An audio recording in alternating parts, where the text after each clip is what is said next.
Selamat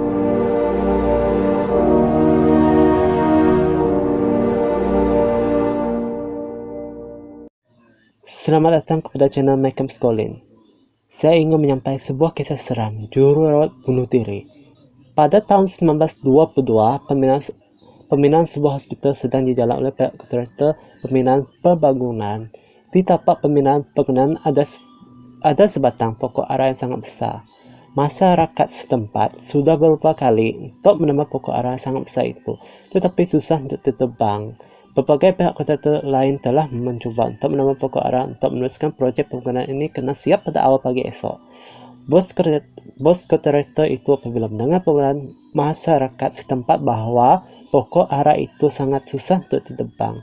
Salah seorang remaja yang pernah hilang di kawasan itu di sebelah pokok ara, ramai dugaan masyarakat bahwa pokok ara itu ada penghuni yang menjaga pokok itu.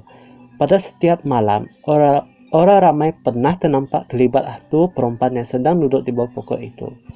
Apabila pihak kontraktor sudah mendengar perbualan semua masyarakat setempat dan mereka terpaksa berpindah ke tempat lain untuk mencari kawasan yang baru supaya mereka boleh meneruskan projek pembinaan sebuah hospital.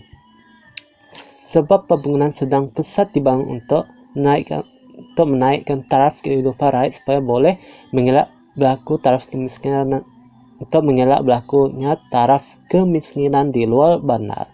Berbagai sektor kerajaan untuk menambah kemudahan supaya boleh digunakan oleh golongan muda dan tua, seperti kemudahan senaman supaya mereka boleh menjaga kesehatan diri, supaya mereka boleh mengelak untuk mendapat penyakit kronik seperti masalah jantung, diabetes, asma. Tetapi kebanyakan masyarakat setempat tidak berani untuk menjejak kaki ke kawasan keras itu selepas berlaku kehilangan seorang remaja dan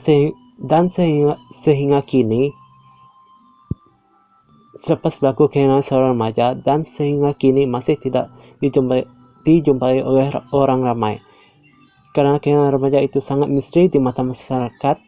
Pada waktu malam, setengah penduduk tidak berani untuk keluar pada waktu malam karena mau mengelak daripada menggunakan jalan seram itu disebab tiada lampu jalan di kawasan keras itu. Ini membuat kebanyakan masyarakat ketakutan karena pernah berlaku seorang pejalan kaki selepas dia letih pulang dari berjoging. Apabila dia sedang berjalan kaki ke tempat kawasan keras itu, tiba-tiba dia dikejar oleh pontianak dari belakang sehingga dia cedera dan dibawa ke hospital yang terdekat.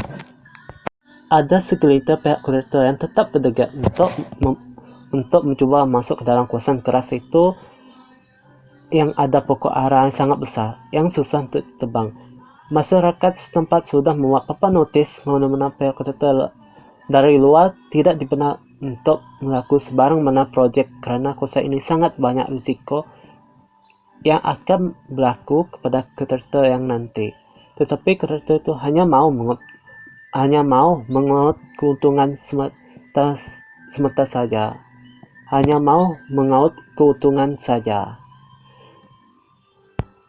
Ada seorang salah pekerja daripada kontraktor ini berkata dengan bos,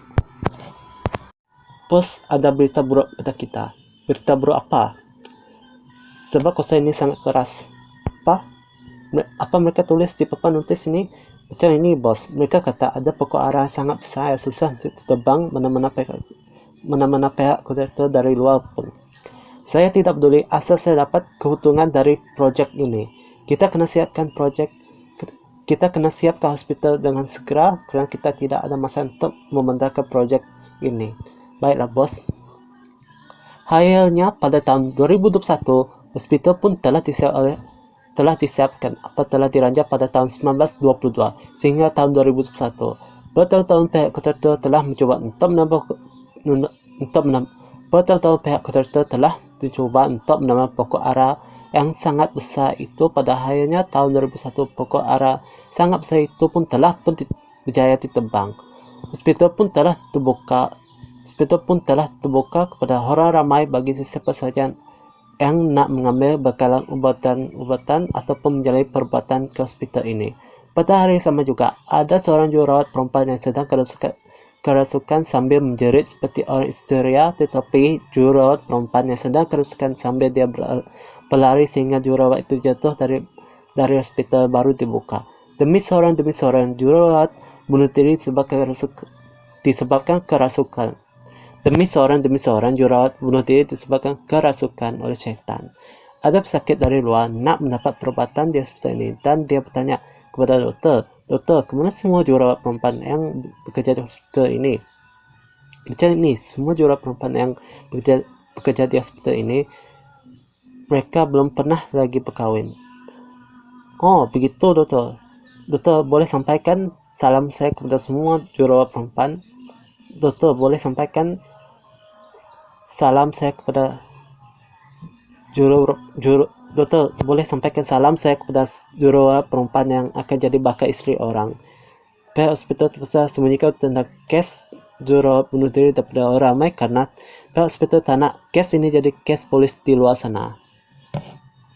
Doktor boleh sampaikan salam saya kepada semua jururawat perempuan yang akan jadi bakal isteri orang. Pihak hospital terpaksa sembunyikan tentang kes jururawat bunuh diri pada orang ramai karena pihak hospital tak nak kes ini jadi kes polis di luar sana. Sekian, terima kasih.